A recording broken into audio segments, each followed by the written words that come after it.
మన ఇండియాలో 3 types of people ఉన్నాం. Rich, poor, middle class. మనలో చాలా మంది మిడిల్ క్లాస్ వాళ్ళమే కదా. మన దేశంలో ఏకంగా 50 కోట్ల మంది మిడిల్ క్లాస్ పీపుల్ ఉన్నాం. అండ్ మన దేశానికి ఎంతైతే ట్యాక్స్ అన్నది వస్తూ ఉందో ఆ ట్యాక్స్లో 79% మన మిడిల్ క్లాస్ వాళ్ళే కడుతూ ఉన్నాం. అయినా కూడా మనం ఎప్పటికీ మిడిల్ క్లాస్లోనే ఉంటూ ఉన్నాం. దానికి చాలా రీజన్స్ ఉన్నాయి. వాటిల్లో 5 రీజన్స్ నేనైతే ఈ వీడియోలో మీతో డిస్కస్ చేస్తా. సింపుల్గా చెప్పాలంటే 5 మనీ ట్రాప్స్. ఆ 5 మనీ ట్రాప్స్ ఏమిటో అర్థం కావాలంటే ఈ వీడియోని లాస్ట్ వరకు చూడండి. అంతేకాకుండా ఇంతవరకు ఈ ఛానల్ని సబ్స్క్రైబ్ చేసుకోకపోతే ఇప్పుడే సబ్స్క్రైబ్ చేసుకోండి. నేను మీ Kaushik Maridi. First middle class trap వచ్చేసి మ్యారేజెస్. మన మిడిల్ క్లాస్ వాళ్ళు ఎక్కువగా ఖర్చు పెట్టేది ఇంటిని కొనడం లేదా కట్టుకోవడం. Second place marriages. సో ఈ రెండిటికి ఎక్కువగా ఖర్చు పెడుతూ ఉంటాం. ఫస్ట్ వన్ ఫైన్, ఇల్లు మనకి ఎసెట్. కానీ సెకండ్ వన్ మ్యారేజెస్ ఎసెట్ కాదు. ఏంటి, పెళ్లి పైన డబ్బుని ఖర్చు పెట్టకూడదా? ఖర్చు పెట్టండి. నేను చెప్పేది ఏంటంటే మన ఆర్థిక స్థాయి ఎంతుందో ఆ రేంజ్లో మాత్రమే పెళ్లి చేసుకోవాలి. ఆర్థిక స్థాయిని మించి పెళ్లి చేసుకుంటే అది మనకి లాస్. చాలామంది శక్తిని మించి అప్పు చేసి వయసును మించి భారాన్ని మోస్తూ ఉన్నారన్నమాట. అది తప్పు. ఎంతైతే ఆర్థిక శక్తి ఉందో అంతలోనే పెళ్లి చేసుకోండి, బాగుంటుంది లైఫ్. ఫర్ ఎగ్జాంపుల్, కొందరు పేరెంట్స్ లైఫ్ లాంగ్ మొత్తం కష్టపడి ఒక 25 lakhs సేవింగ్స్ అన్నవి చేస్తారన్నమాట. ఎగ్జాంపుల్గా ఆస్తి లేదు, ఓన్లీ సేవింగ్సే ఉన్నాయి 25 lakhs. సో పిల్లల పెళ్లి కోసం ఒక 20 lakhs, ఆ 25 lakhsలో 20 lakhs పెళ్లికే ఖర్చు పెడతాం. తర్వాత వాళ్ళ ఫ్యూచర్కి డబ్బు లేదు, అయిపోయింది. ఎందుకండి ఆ విధంగా? అదేవిధంగా పాపం పిల్లలు జీతం ఒక 30,000 ఆ విధంగా వస్తూ ఉంటుంది. పెళ్లి కోసం 10 lakhs పర్సనల్ లోన్ తీసుకుంటాడు. ఈఎంఐ 18,000 ఆ విధంగా ఉంటుంది. సరే తీసుకున్నాడు, పెళ్లి చేసుకున్నాడు, అంతా బాగానే ఉంది. కానీ ఫ్యూచర్లో ఈఎంఐ మనమే కట్టాలి. వచ్చే జీతంలో 30,000లో 18,000 ఈఎంఐ కట్టేస్తే ఇంకేముంది? ఎలా చూసుకుంటాడు? పాపం ఆమె అంతా వదులుకొని మన కోసం వస్తుంది. మనం ఆమెని సరిగ్గా చూసుకోవాలి. సో డబ్బు లేదు, ఈఎంఐ కడుతున్నా పెళ్లి కోసం, సో చూసుకోను, అవి కొనను, ఇవి కొనను అంటే మన మధ్యనే గొడవలు. సో అందుకనే ఎంతలో చేసుకోవాలో అంతలో చేసుకుంటే మంచిది. మనం బాగుంటే చాలు. సో చాలామంది ఎక్కువగా పెళ్ళికి ఎందుకు ఎక్కువగా ఖర్చు పెడుతూ ఉంటాం? Main reason society. మా గల్లీలో వాడు ఆ విధంగా పెళ్లి చేసుకున్నాడు, నేను కూడా అదే రకంగా చేసుకోవాలి. వాడికి ఆస్తుంది, చేసుకున్నాడు. మా ఊర్లో ఆర్కెస్ట్రా పెట్టారు, అది పెట్టారు, మంచి 3 స్టార్ హోటల్లో చేసుకున్నారు, నేను కూడా అలాగే చేసుకుంటా. అవసరమా? వాళ్ళకి ఆస్తుంది, చేసుకున్నారు. మీకు కూడా ఆస్తుంది అనుకోండి, చేసుకోండి, తప్పేం లేదు, చేసుకోండి. సో ఆస్తి లేకుండా, సేవింగ్స్ లేకుండా అప్పు చేసి పెళ్లి చేసుకుంటే ఇది అతి పెద్ద ట్రాప్. ముఖ్యంగా మన మిడిల్ క్లాస్ వాళ్ళకి అతి పెద్ద ట్రాప్ పెళ్ళి. మళ్ళీ చెప్తున్నా, ఇప్పుడు వస్తారు, తింటారు, మహా అయితే 10 days మాట్లాడుకుంటారు. మీరు గ్రాండ్గా చేసుకున్న 10 days బాగా చేశాడు రా, అంత ఖర్చు పెట్టాడు, భోజనాలు సూపర్, 10 days. మీ శక్తి ఎంతైతే ఉందో, ఆర్థిక స్థాయి ఎంతైతే ఉందో అంతలో చేసుకున్నారు అనుకుంటారు. పాపం ఆడికి అంతేం లేదు కదా, ఉన్నంతలో మంచిగా చేసుకున్నాడు అని చెప్పి 10 days మాట్లాడుకుంటారు. తర్వాత మర్చిపోతారు. మనం బాగుండాలి. సో ఇదొక ట్రాప్. వాళ్ళు వీళ్ళు చేసుకున్నారంటే చేసుకునియండి, కంపారిజన్ వద్దు. ఫర్ ఎగ్జాంపుల్, మీరు పెళ్లి చేసుకుంటున్నారు, మీ వైఫ్ అలా పేరెంట్స్తో మాట్లాడండి, ఈ విధంగా ఎక్కువగా ఖర్చు పెట్టను, సేవ్ చేసి ఆ డబ్బుతో ఒక వ్యాపారాన్ని స్టార్ట్ చేస్తా, లేకపోతే ఒక ప్రాపర్టీ కొంటా, ఒక స్థలాన్ని కొంటా, దాని విలువ పెరుగుతూ ఉంటుంది, ఖర్చు పెడితే అయిపోతుంది ఈ రోజుతో అని చెప్పి మాట్లాడుకోండి. అలా చేసుకోండి, అర్థమైందా? సో మ్యారేజెస్ అతి పెద్ద ట్రాప్. బాగానే చెప్పావు కౌశిక్, కానీ ఈ ఖర్చుని ఏ విధంగా తగ్గించాలో కూడా చెప్పు అని అడిగినట్లయితే, for example first one wedding cards. చాలామంది వెడ్డింగ్ కార్డ్స్కి ఎక్కువగా డబ్బుని ఖర్చు పెడుతున్నారు. దాన్ని తగ్గించండి. ఎలా? ఫర్ ఎగ్జాంపుల్, మెయిన్ వాళ్ళు ఉంటారు, పెద్దవాళ్ళు, వాళ్ళకి మాత్రమే ప్రింటింగ్ చేయించండి, వాళ్ళకి మాత్రమే ఇవ్వండి ఈ కార్డ్స్. అది కూడా కొంచెం అటు ఇటుగా చేయించండి బడ్జెట్లో. మిగతా వాళ్ళకి డిజిటల్ ఇన్విటేషన్ అంటే ఏంటి, ఒక వీడియో చేయించుకొని సేవ్ ద డేట్ అని చెప్పి అది పంపండి. మీరంటే ఇష్టం అనుకోండి, వాళ్ళే వస్తారు, ఫోన్ చేసి మాట్లాడండి, ఈ విధంగా పంపాను రా అని చెప్పి మాట్లాడితే చాలు. ఇప్పుడు ఆ కార్డు ఇస్తారు, పెళ్ళి అవ్వగానే పాడేస్తారు డస్ట్బిన్లో, అయిపోయింది. దాని మీద అంత ఎక్కువగా ఖర్చు పెట్టడం అవసరమా? ఆలోచించండి. Second one photography. చాలామంది ఈ ఫోటోగ్రఫీకే ఎక్కువగా డబ్బుని ఖర్చు పెడుతున్నారు. 10 lakhs 20 lakhs ఆ విధంగా చాలామంది తీసుకుంటున్నారనమాట ప్రొఫెషనల్స్. మనం ఏం చేస్తాం, లైఫ్లో ఒకసారి మాత్రమే పెళ్ళి, సో మెమొరీ అని చెప్పి ప్రొఫెషనల్ ఫోటోగ్రాఫర్ కావాలి అని చెప్పి ఎంతైనా సరే ఖర్చు పెడుతుంటాం. లేదు, బడ్డింగ్ ఫోటోగ్రాఫర్స్ ఉంటారు, అప్పుడే ఇండస్ట్రీలోకి వస్తారనమాట. వాళ్ళకిస్తే చాలా ఖర్చు తగ్గుతుంది. వాళ్ళకి కూడా మంచి మంచి కెమెరాస్ ఉంటాయి, వాళ్ళకి కూడా సేమ్ టాలెంట్ ఉంటుంది. కాకపోతే వాళ్ళు రీసెంట్గా వచ్చారు కాబట్టి చాలా తక్కువకి చేసి పెడతారనమాట. అర్థమైందా? సేమ్ క్వాలిటీ బట్ మనీ ఆదా. అదేవిధంగా ఈ మధ్యన చాలామంది మంచి మంచి 3 star 5 star హోటల్లో పెళ్లి చేసుకుంటున్నారు. అక్కడే చాలా ఖర్చు అవుతుంది ఆ వెన్యూ. సో ఏం చేస్తారు, ఫర్ ఎగ్జాంపుల్ మీది విలేజ్, అక్కడ ఖాళీ స్థలం ఉంటుంది విలేజ్లో, అక్కడ సెటప్ అన్నది చేయించుకోండి, చాలా తక్కువ ఖర్చు అయిపోతుంది. కానీ గ్రాండ్గా ఉంటుంది. నైట్ కదా, చాలా పెళ్ళిళ్ళు నైట్ జరుగుతూ ఉంటాయి, లైటింగ్స్ అన్ని పెడితే చాలు. అదే 3 star హోటల్, అక్కడే చాలా డబ్బు ఆదా అవుతుంది. అదేవిధంగా డ్రెస్, పెళ్లి కోసం ఎంతో ఖర్చు పెట్టి ఎంతో కాస్ట్లీ అయిన బట్టలు కొంటాం, మళ్ళీ వాడతామా? లేదు, పెళ్ళికి మాత్రమే వాడతాం, తర్వాత ఖాళీగా ఉంటాయి. ఎందుకండి? రెంట్కి తీసుకోండి, అంతే కాస్ట్, అంతే కాస్ట్లీ బట్టలు రెంట్కి తీసుకోండి, చాలా ఖర్చు అక్కడే ఆదా. ఫర్ ఎగ్జాంపుల్ మన హైదరాబాద్లో సులేఖ అని చెప్పి వెబ్సైట్ ఉంది, వాళ్ళు రెంట్కి ఇస్తూ ఉంటారన్నమాట, తీసుకోండి, చాలా డబ్బు ఆదా. సో ఈ విధంగా మనమైతే మన డబ్బుని సేవ్ చేసుకోవచ్చు, పెళ్లి చేసుకుంటూనే డబ్బుని కూడా ఆదా చేసుకోవచ్చు అనమాట. ఇంకా సెకండ్ ట్రాప్, ఇది చాలా మెయిన్. మన మిడిల్ క్లాస్ వాళ్ళు అసెట్స్ అనుకొని ఎక్కువగా లైబిలిటీస్ని కొంటూ ఉన్నాం. అసెట్ అంటే దట్ బ్రింగ్స్ యూ మనీ. ఒక ఆస్తిని కొన్నామంటే ఆ ఆస్తి ద్వారా మనకి డబ్బు వస్తూ ఉండాలి, లేకపోతే ఫ్యూచర్లో దాన్ని అమ్మితే మనకి చాలా ఆదాయం రావాలి, అది ఆస్తి. లైబిలిటీ అంటే something that takes money from you. ఒక ఐటెంని కొన్నాం ఖర్చు పెట్టి, దాని ద్వారా మనకి లాస్ అన్నది వస్తున్నట్లయితే అది లైబిలిటీ. మన మిడిల్ క్లాస్ వాళ్ళు జాబ్ వస్తుంది, పెళ్ళి అవుతుంది, సేవింగ్స్ అన్నవి మంచిగా చేస్తాం ఒక 3-4 years, తర్వాత వెంటనే కార్ కొంటే నేను రిచ్ అన్న ఫీలింగ్ అనమాట. ఎందుకంటే సొసైటీ అలా ఉంది, ఎవడో కారు కొన్నాడు, అబ్బా కారు కొన్నాడు, మంచి రిచ్, బాగా సంపాదించాడు అని చెప్పి మనమే మాట్లాడుకుంటాం. అలాంటిది మన కోసం ఇంకొక 10 మంది మాట్లాడుకోవాలి అని చెప్పి అవసరం లేకపోయినా అప్పు చేసి మరీ కార్ని కొంటూ ఉంటాం. అది పెద్ద ట్రాప్. కొనరా, మీరు ట్రాప్లో ఉన్నట్టే. చూడండి, కార్ అన్నది కొందరికి అసెట్, కొందరికి లైబిలిటీ. ఎలాంటి వాళ్ళకి అసెట్? ఫర్ ఎగ్జాంపుల్ మీరు బిజినెస్ని చేస్తున్నారు, ఆ బిజినెస్ డీల్ మీకు రావాలంటే మీరు మంచిగా కనిపిస్తే మాత్రమే వస్తుంది. సో మీరు కార్లో వెళ్తే మాత్రమే ఆ బిజినెస్ డీల్ మీకు వస్తుంది అంటే ఆ కార్ అసెట్. అదేవిధంగా నా వ్యాపారానికి ఈ కారు చాలా బాగా యూజ్ అవుతుంది, నేను బ్యాక్లో చాలా ఐటమ్స్ని డైలీ పట్టుకెళ్తూ ఉన్నా, వ్యాపారాన్ని చేస్తున్నా కార్ సహాయంతో, అంటే అసెట్. అంతేగాని నా ఆఫీస్ పక్కనే, జస్ట్ పక్కనే వాకబుల్, కానీ కార్ ఎందుకు కొన్నానో నాకు తెలీదు, అప్పుడప్పుడు ఎప్పుడో ఒకసారి తీస్తున్నా, అప్పుడప్పుడు నేను మా సొంతూరికి వెళ్తూ ఉన్నా అనుకున్నట్లయితే అది లైబిలిటీ. ఇప్పుడు సొంతూరికి ఎప్పుడో ఒకసారి వెళ్తున్నా, రెంట్కి తీసుకోండి కారు, దానికోసం కొనుక్కొని ఇంట్లో దాచుకుంటాం ఎందుకు? సో అది ఫ్రీయా? పెట్రోలు, ఎక్స్పెన్సెస్, మెయింటెనెన్స్, సర్వీసు ఎంత ఉంటుంది? పైగా main thing, car value every year తగ్గుతూ ఉంటుంది.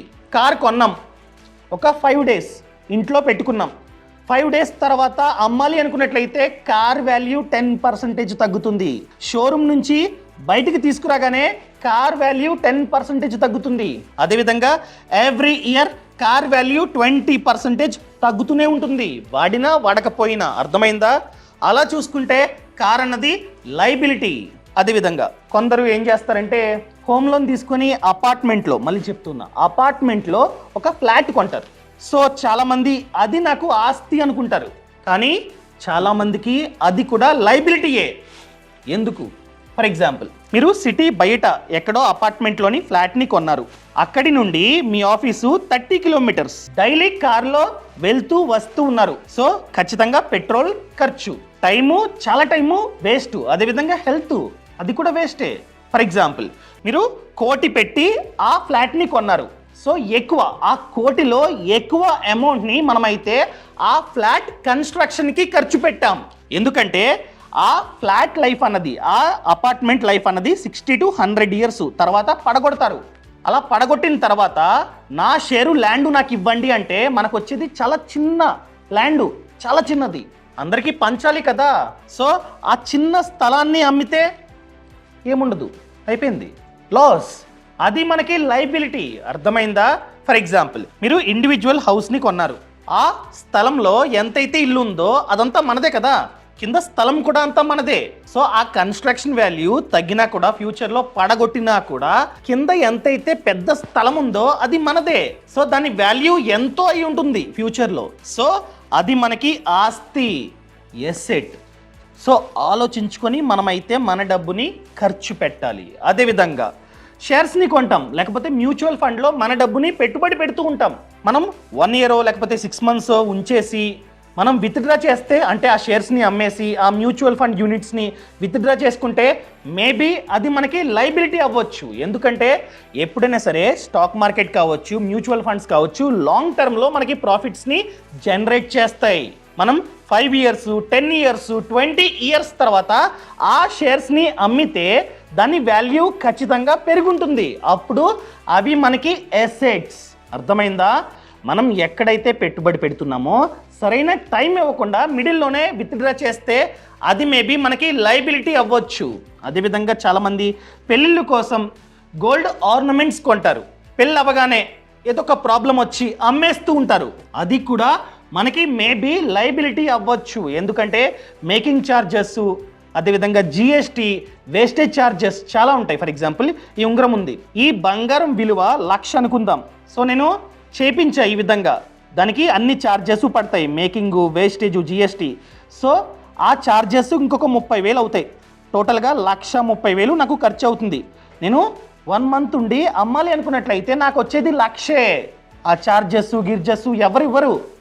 సో చూసుకోండి, ఏది లైబిలిటీ, ఏది ఎసెట్. చెప్పాను కదా, ఒక దాని మీద ఖర్చు పెట్టామంటే మనకి ఆదాయం రావాలి, ప్రాఫిట్ అన్నది జనరేట్ చేయాలి ఆ ఎసెట్, లేకపోతే అది మనకి లైబిలిటీ. చూసుకొని ఖర్చు పెట్టండి. ఇప్పుడు third trap, spending more money in hospitals. చాలామంది మన దేశంలో మిడిల్ క్లాస్ వాళ్ళు ఇంకా మిడిల్ క్లాస్లోనే ఉండడానికి మెయిన్ రీజన్ హాస్పిటల్స్. ఎటువంటి టర్మ్ ఇన్సూరెన్స్, హెల్త్ ఇన్సూరెన్స్ ఏమీ తీసుకోరు. ఫ్యూచర్లో వాళ్ళ ఫ్యామిలీలో ఎవరికో ఏదో అవుతుంది, లేకపోతే వాళ్ళకే అవుతుంది, హాస్పిటల్లో జాయిన్ చేస్తాం, చాలా ఖర్చు. ఒక 3 months మనం ఎగ్జాంపుల్గా హాస్పిటల్లో ఉన్నామంటే మిడిల్ క్లాస్ కాస్త పూర్ అయిపోతాం. మా ఫ్యామిలీలో రీసెంట్గా ఇలాగైంది. ఒక తెలిసిన వాళ్ళే చుట్టాలు అవుతారు, ఒక జబ్బు వచ్చిందనమాట. హాస్పిటల్లో 3 months ఉన్నారు. వాళ్ళకి మంచిగా సేవింగ్స్ ఉన్నాయి, ఆస్తుంది. సో ఆ 3 months ఉండడం వలన ఆ సేవింగ్స్ అన్నీ హాస్పిటల్లోనే కట్టేశారు, 6 ఎకరం అమ్మేశారు. అదే ఆయనకి హెల్త్ ఇన్సూరెన్స్ ఉన్నట్లయితే ఆ హాస్పిటల్లో ఎంతైతే ఖర్చు అయిందో అదంతా ఈ ఇన్సూరెన్స్ కంపెనీ భరించేది. డిపెండ్స్ అపాన్ కవరేజ్ కదా, ఆ డబ్బంతా ఆదా. సో మన దేశంలో ఇంకా చాలామంది మిడిల్ క్లాస్ వాళ్ళు హెల్త్ ఇన్సూరెన్స్ పాలసీ తీసుకోవట్లే. తీసుకోండి. తీసుకుంటే రేపు మనం హాస్పిటల్లో అడ్మిట్ అయినట్లయితే ఆ ఖర్చు ఆ పాలసీ భరిస్తుంది. In fact family floater health insurance policy తీసుకోండి. మీరు, మీ వైఫ్, పిల్లలు, మీ పేరెంట్స్ అందరినీ కవర్ చేయండి. ఎవరికి ఏదైనా కూడా ఆ కంపెనీ భరిస్తుంది, మీరు భరించకండి. హాస్పిటల్ బిల్ మాత్రం కట్టకండి. అదేవిధంగా టర్మ్ ఇన్సూరెన్స్, ఫర్ ఎగ్జాంపుల్ ఒక పర్సన్ ఆయన మాత్రమే సంపాదిస్తున్నారు, ఆయనకి ఫ్యూచర్లో ఏదైనా అయ్యి చనిపోతే ఆ ఫ్యామిలీ పరిస్థితి ఏంటి? సో అందుకనే టర్మ్ ఇన్సూరెన్స్, ఫర్ ఎగ్జాంపుల్ 1 కోటి రూపాయల పాలసీ కట్టినట్లయితే ఆ 1 కోటి ఆ ఇన్సూరెన్స్ కంపెనీ ఆ ఫ్యామిలీకి ఇస్తుంది. వాళ్ళు అట్లీస్ట్ ఆర్థికంగా బాగుంటారు. సో ఖచ్చితంగా ప్రతి ఒక్కరు health insurance, term insurance policies తీసుకోండి. ఇంకా 4th one, ఇది చాలా ఇంపార్టెంట్, ఇది main trap, spending more and loans. ఎక్కువగా ఖర్చు పెడుతూ ఉంటాం, లోన్స్ని తీసుకుంటూ ఉంటాం. అలా ఎక్కువగా ఖర్చు పెట్టినట్లయితే సేవింగ్స్ అన్నవి చేయలేం. సేవింగ్స్ అన్నవి చేయకపోతే ఫ్యూచర్లో మనకే ఇబ్బంది. అర్థమైందా? సో ఎంత ఖర్చు పెట్టాలో అంతే ఖర్చు పెట్టండి. వాంట్స్, నీడ్స్, వీటి మధ్య వ్యత్యాసం తెలుసుకోండి. వాంట్స్ అంటే కోరికలు, నీడ్స్ అంటే అవసరాలు. ఏది అవసరమో అది మాత్రమే కొనుక్కోండి. అర్థమైందా? ఫర్ ఎగ్జాంపుల్, మన మిడిల్ క్లాస్ వాళ్ళు ఎక్కువగా ఖర్చు పెట్టేది షాపింగ్కి. మనం మంత్కి ఒకసారి డీమార్ట్కి వెళ్తూ ఉంటాం. మనమేమనుకుంటాం, ఒక 3,000 4,000 ఖర్చు పెడదాంలే అని చెప్పి వెళ్తాం. కానీ వెళ్ళిన తర్వాత ఖర్చు 10,000 అవుతుంది. కనపడిందల్లా కొనేస్తూ ఉంటాం. అది తప్పు. సో ముందుగానే మీ ఇంట్లో చూసుకోండి, ఏది కావాలి, దాన్ని ఒక లిస్టు కింద రాసుకోండి. కందిపప్పు ఇంత, బియ్యం ఇంత అని చెప్పి రాసుకోండి. ఏది కావాలో అది మాత్రమే రాసుకోండి. ఆ లిస్టు తీసుకెళ్ళి డిమార్ట్కి వెళ్ళి కొనుక్కోండి. అలా కొనుక్కుంటే చాలా డబ్బు ఆదా అవుతుంది. అప్పుడు ఏది పడితే అది కొనం, చూసుకుంటాం ఉందా లిస్టులో, లేదు సరే ఆఫర్ ఉన్నా కూడా వద్దు అని చెప్పి ఇగ్నోర్ చేస్తాం. అలా ఎప్పుడైతే చేస్తామో అప్పుడు మన బిల్లు తగ్గుతుంది. అదేవిధంగా లిస్టులో లేదు, ఏదో కనపడింది, తీసుకునే ముందు ఒక 10 సెకండ్స్ ఆలోచించండి. ఇది నాకు నీడా వంట, పట్టుకోండి, ఇలా చూడండి, నిజంగానే కావాలా అని చెప్పి ఒక 10 సెకండ్స్ ఆలోచిస్తే మీ మైండే చెప్తుంది అరే వద్దురా అని చెప్పి పడేస్తారు. అదేవిధంగా మీరు క్రోమాకి వెళ్ళారు, ఏదో మంచి ఫోన్ కనిపించింది, ఫర్ ఎగ్జాంపుల్ ఈ ఫోన్ కనిపించింది, తీసుకుందామని చెప్పి ఫిక్స్ అయిపోయారు. క్రెడిట్ కార్డ్ యూజ్ చేసి తీసుకుందాం అనుకున్నారు. ఒక 24 అవర్స్ వెయిట్ చేయండి. ఆ 24 అవర్స్ ఇంటికి వెళ్ళి ఆలోచించండి. సరే రేపు కొందాం అనుకుంటున్నాం కదా, నిజంగానే కావాలా, ఈ ఫోన్ కావాలా, అవసరమా, నేను వీడియోస్ ఏమన్నా షూట్ చేస్తున్నానా, వర్త్ అని చెప్పి ఆలోచిస్తే మీ మైండే చెప్తుంది అరే వద్దురా బాబు అని చెప్పి. సో అయిపోతుంది సేవింగ్. సో ఈ విధంగా చేస్తే మీకు చాలా ఖర్చు అనేది ఆదా అవుతుంది. అదేవిధంగా లోన్స్, ఫర్ ఎగ్జాంపుల్ మనం జాబ్ చేస్తూ ఉన్నాం, ఒక 3-4 మంత్స్ చేసాం, ఫోన్ వస్తుంది, sir credit card 2 lakhs limit కావాలా అంటారు, తీసేసుకుంటాం. అదేవిధంగా మళ్ళీ ఫోన్ చేస్తారు, sir personal loan, car loan, ఆ లోన్, ఈ లోన్ అని చెప్తారు. అవసరం లేకపోయినా కూడా కార్ లోన్ తీసుకుని కార్ని కొంటాం. Trap. For example personal loan అవసరం లేదు sir, pre approved sir, 5 lakhs వెంటనే వేసేస్తాం బ్యాంక్ అకౌంట్లో, ఇచ్చేయండి అంటాం. వస్తుంది, ఏం చేయాలో తెలీదు. సో డబ్బు ఉంది కదా అని చెప్పి గోవా, ట్రిప్పులు, పార్టీలు ఖర్చు పెట్టేస్తాం. తర్వాత కట్టాల్సింది మనమే. ట్రాప్. సో నేను చెప్పేది ఏంటంటే గుడ్ లోన్, బ్యాడ్ లోన్ 2 ఉంటాయి. గుడ్ లోన్ అంటే ఆ అప్పు చేయడం వలన మనకి ఆదాయం రావాలి. ఫర్ ఎగ్జాంపుల్ ఆ అప్పు చేసి ఆ పర్సనల్ లోన్ తీసుకొని ఒక వ్యాపారాన్ని స్టార్ట్ చేసాం, మనకి ఆదాయం వస్తుంది, అది గుడ్ లోన్. అదే పార్టీ చేసుకున్నాం అయిపోయింది, bad loan. So good loan మాత్రమే తీసుకోండి, బ్యాడ్ లోన్స్ నో. ఇంకా 5th ట్రాప్, ఇది చాలా ఇంపార్టెంట్. చాలా మంది చేసే తప్పు ఏంటంటే ₹1 కూడా పెట్టుబడి పెట్టరు. ఈవెన్ సేవింగ్స్ కూడా చాలా మంది చేయరు. ఏంటండి ₹1 కూడా సేవింగ్స్ అనేవి చేయలేదా, ఏంటి రీజన్ అని అడిగితే ఏముందండి జీతం ఖర్చు అయిపోతుంది అని చెప్తుంటారు. సో జీతం పడగానే మనం ఖచ్చితంగా మినిమం 30% వేరే బ్యాంక్ అకౌంట్లోకి ట్రాన్స్ఫర్ చేసి దాన్ని మనం పెట్టుబడి పెట్టాలి. మిగిలిన డబ్బుతో మనం ఆ మంత్ మొత్తం బ్రతకాలి. అంతేగాని ఏదైనా మిగిలితే సేవ్ చేద్దాం అనుకున్నట్లయితే ఎప్పటికీ సేవింగ్స్ అన్నవి చేయలేరు. ఇదొక ట్రాప్. కొందరు సేవింగ్స్ చేస్తారు, కాకపోతే బీరువాల్లో డబ్బాల్లో దాచుకుంటారు. నో, అది కూడా ట్రాపే. ఇన్ఫ్లేషన్ ఉంది, అర్థమైందా? సో ఇంతకు ముందు పెట్రోలు ఒక ₹40 లీటరు, ఇప్పుడు 100. అప్పట్లో ఆ ₹40 ఉన్నప్పుడు మీరు డబ్బాలో డబ్బుని దాచుకున్నారు, ఇప్పుడు బయటికి తీశారు. ఏమైనా పెరుగుతుందా? ఖర్చులు పెరిగాయి, కానీ అది అలాగే ఉంటుంది. సో మనం మన డబ్బుని పెట్టుబడి పెట్టాలి. కొందరు ఏం చేస్తారు, సరే వడ్డీ రావాలి కదా అని చెప్పి సేవింగ్స్ అకౌంట్లో దాచుకుంటూ ఉంటారు. సేవింగ్స్ అకౌంట్లో వచ్చే వడ్డీ 3%, 4%, బయట ఇన్ఫ్లేషన్ 7%, అది కూడా ట్రాపే. సో పెట్టుబడి పెట్టండి. సో పెట్టుబడి పెట్టమన్నాం కదా అని చెప్పి కొందరు ఏం చేస్తారంటే ఎఫ్డీలో, ఆర్డీలో డబ్బుని దాచుకుంటూ ఉంటారు. అక్కడ వచ్చే వడ్డీ 5%, 6%, బయట ఇన్ఫ్లేషన్ 7%. సో మనం డైవర్సిఫై చేసి ఎక్కడైతే మంచిగా రిటర్న్స్ అనేవి వస్తూ ఉన్నాయో అక్కడ పెట్టుబడి పెట్టాలి. ఫర్ ఎగ్జాంపుల్ ఈక్విటీ అనగా స్టాక్ మార్కెట్, మ్యూచువల్ ఫండ్స్ పెట్టుకోండి, డైవర్సిఫై చేసుకోండి. మీ ఏజ్ని బట్టి, ఏజ్ ఎక్కువైతే తక్కువ డబ్బు ఈక్విటీలో, ఏజ్ తక్కువైతే ఎక్కువ డబ్బు ఈక్విటీలో పెట్టుబడి పెట్టండి. మనకి 12%, 13 ఆ విధంగా రిటర్న్స్ అనేవి రావడానికి ఛాన్స్ ఉంది. కొందరు ఏం చేస్తారంటే ఆశ, సో ఎవడో అంటాడు ₹1,00,000 ఇవ్వండి 3 నెలల్లో ఇంకొక 1,00,000 ఇస్తా అని చెప్తాడు బయట.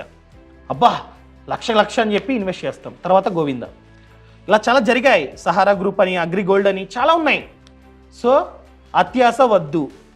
ఎవరైనా సరే 12-13% కన్నా ఎక్కువ రిటర్న్ లైక్ 24-30%, 40% ఆ విధంగా రిటర్న్స్ అనేవి ఇస్తాము, డబ్బు ఇవ్వండి అన్నారంటే అది స్కామ్. సో ఇన్వెస్ట్మెంట్ చేయకండి, చూసుకొని ఇన్వెస్ట్మెంట్ చేయండి. ఆల్రెడీ చాలా వీడియోస్ చేసా, వీడియోస్ లింక్ అనేది కింద డిస్క్రిప్షన్లో పెడితే ఇన్వెస్ట్మెంట్ గురించి మళ్ళీ చెప్తే రిపీట్ అయిపోతుంది అనమాట. ఇప్పటికే చాలా మన రెగ్యులర్ ఫాలోవర్స్ ఎవరైతే ఉంటారో వాళ్ళకి అందరికీ అనిపించింది చెప్పింది చెప్తున్నాడని చెప్పి, కానీ కొత్త వాళ్ళ కోసం చెప్తున్నాను అనమాట. సో ఇదనమాట. అండ్ అదేవిధంగా ఎమర్జెన్సీ ఫండ్ అని కూడా క్రియేట్ చేసుకోండి. ఎమర్జెన్సీ ఫండ్ అంటే ఫ్యూచర్లో ఏదైనా ఎమర్జెన్సీ సిచ్యువేషన్ వస్తే, ఫర్ ఎగ్జాంపుల్ కోవిడ్ వచ్చింది, అలాంటిది ఇంకేదన్నా వస్తే ఫ్యూచర్లో ఆ టైంలో తట్టుకోవడానికి, ఆర్థికంగా తట్టుకోవడానికి ఉండే క్యాష్ అనమాట. So 6 months of your expenses, మీ ఖర్చు ప్రతి నెల 30,000 అయితే 1,80,000 మీరు సెపరేట్గా దాచుకోండి ఫండ్. ఫ్యూచర్లో అవసరం వస్తే ఈ డబ్బుని యూజ్ చేసుకోండి, అంతేగాని వేరే వాళ్ళని అడగండి డబ్బు. మన మిడిల్ క్లాస్ వాళ్ళు అసలు అడగరు, తెలిసిన కది. సో అలా అడగకుండా మీరు సఫర్ అవ్వకుండా ఉండాలంటే ఖచ్చితంగా ఎమర్జెన్సీ ఫండ్ని క్రియేట్ చేసుకోండి. థ్యాంక్ యూ సో మచ్ అండి. ఇంతవరకు ఈ వీడియోని చూసినట్లయితే ఖచ్చితంగా కామెంట్లో చెప్పండి. ప్రతిరోజు చాలామంది చెప్తూ ఉన్నారు. Thank you so much. ఇవన్నీ పాటిస్తే నాకు హ్యాపీ. సో ఈ వీడియోని షేర్ చేయడం మర్చిపోకండి. వీలైతే వాట్సాప్లో స్టేటస్ పెట్టుకోండి అండ్ మీ ఫ్రెండ్స్కి కూడా పంపండి. అండ్ ఎంతవరకు ఈ ఛానల్ని సబ్స్క్రైబ్ చేసుకోకపోతే సబ్స్క్రైబ్ చేసుకోండి. ఇలాంటి సమాచారం కోసం ఫ్రీడమ్ యాప్లో కోర్సెస్ ఉన్నాయి. ఎవరైతే సక్సెస్ అయ్యారో వాళ్ళు మనకి చెప్తారు. ముఖ్యంగా ఫార్మింగ్ బిజినెస్, ఈ ఫార్మింగ్ బిజినెస్తో పాటు మనకి ఫినాన్స్లో కూడా కోర్సెస్ ఉన్నాయి. ఫర్ ఎగ్జాంపుల్ స్టాక్ మార్కెట్ గురించి నాలెడ్జ్ లేదు, స్టాక్ మార్కెట్ గురించి నాలెడ్జ్ని ఏ విధంగా పెంచుకోవాలో కోర్స్ ఉంది, కంప్లీట్ నాలెడ్జ్. మ్యూచువల్ ఫండ్స్ గురించి ఏమీ తెలియదు, వీటిల్లో నాలెడ్జ్ లేకుండా పెట్టుబడి పెట్టకండి. నాలెడ్జ్ని గెయిన్ చేసిన తర్వాత పెట్టుబడి పెట్టండి, ఓకేనా? ఆ నాలెడ్జ్ని మనం ఫ్రీడమ్ యాప్ ద్వారా గెయిన్ చేసుకోవచ్చు. అదేవిధంగా బిజినెస్ లేకపోతే ఫార్మింగ్ బిజినెస్ ఉంది, ఒక బిజినెస్లో ఎలా సక్సెస్ అవ్వాలో ఆ బిజినెస్లో ఎవరైతే సక్సెస్ అయ్యారో వాళ్ళు మనకి A to Z నేర్పిస్తారనమాట. సో ఆ కోర్సెస్ని డౌన్లోడ్ చేసుకోండి, అనగా యాప్ని డౌన్లోడ్ చేసుకోండి. యాప్ లింక్ అనేది కింద డిస్క్రిప్షన్లో ఉంది. సో కోర్సెస్ స్టార్టింగ్ ఫ్రమ్ 599 అంతే. లైఫ్ లాంగ్ వ్యాలిడిటీతో ఈ కోర్సెస్ అనేవి ఉంటాయి. 599 ఖర్చు పెడితే లైఫ్ లాంగ్ మనమైతే ఈ కోర్సెస్ని చూడవచ్చు అనమాట. సో ఇలా 1000 కన్నా ఎక్కువే కోర్సెస్ ఉన్నాయి. ఇంకేం చూస్తారులే కానీ డౌన్లోడ్ చేసుకోండి, ఒకసారి చూడండి, మీకు నచ్చితే సబ్స్క్రిప్షన్ తీసుకోండి. So thank you so much, thanks for watching. జై హింద్.